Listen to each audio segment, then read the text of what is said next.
டீசலுக்கு டாடா சொல்லி ஹைட்ரஜனுக்கு ஹலோ சொல்லும் நேரம் வந்துவிட்டது.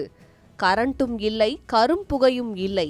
மேக் இன் இந்தியா மூலம் மைல்கல் சாதனை படைத்து புகையில்லா புரட்சியை தொடங்கிய முதல் ஹைட்ரஜன் ரயிலால் இந்திய ரயில்வே புதிய சகாப்தத்திற்குள் நுழைந்துள்ளது. இந்திய ரயில்வே வரலாற்றில் புதிய மைல்கல்லாக நாட்டின் முதல் ஹைட்ரஜன் எரிபொருள் ரயில் சேவையை பிரதமர் நரேந்திர மோடி ஹரியானாவின் ஜிந்த் சோனிபட் இடையே கொடியசைத்து தொடங்கி வைத்தார்.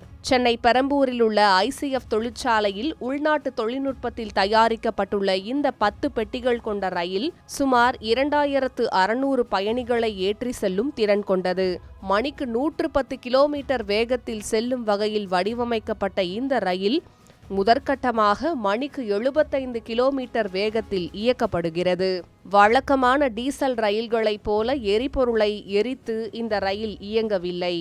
மின்சார ரயில்களைப் போல மேல்நிலை மின்கம்பிகளிலிருந்து மின்சாரமும் பெறுவதில்லை. ரயிலின் மேல் பகுதியில் பாதுகாப்பாக சேமிக்கப்பட்டுள்ள ஹைட்ரஜன் வாயு ஆக்சிஜனுடன் ஃபியூவல் செல் அமைப்பில் வேதி வினை புரிந்து மின்சாரத்தை உருவாக்குகிறது. அந்த மின்சாரமே ரயிலின் மோட்டார்களை இயக்குகிறது. இந்த முறையில் இயங்குவதால் புகை, கார்பன் டை ஆக்சைடு போன்ற மாசுபடுத்திகள் வெளியேறுவதில்லை. வெப்பமும் நீராவியும் மட்டுமே வெளியேறும் என்பதால் சுற்றுச்சூழலுக்கு மிகவும் உகந்த தொழில்நுட்பமாக இது கருதப்படுகிறது. மேலும் ரீஜெனரேட்டிவ் பிரேக்கிங் தொழில்நுட்பம் மூலம் பிரேக் போடும்போது உருவாகும் ஆற்றலும் மீண்டும் சேமிக்கப்பட்டு பயன்படுத்தப்படுகிறது.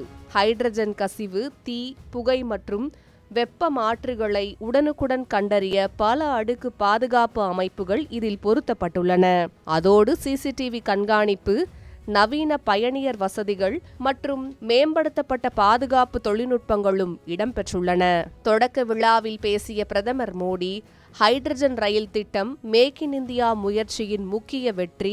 இந்த தொழில்நுட்பத்தை கொண்ட நாடுகளின் வரிசையில் இந்தியாவும் இணைந்துள்ளது என்றார். தற்போது இந்தியாவில் முதல் ஹைட்ரஜன் ரயில் சேவை தொடங்கியிருப்பது ரயில்வே துறையில் தொழில்நுட்ப முன்னேற்றத்தை மட்டுமல்ல, பசுமை ஆற்றல் நோக்கி நாட்டின் பயணத்தை உறுதிப்படுத்தும் முக்கிய திருப்பு முனையாகவே பார்க்கப்படுகிறது.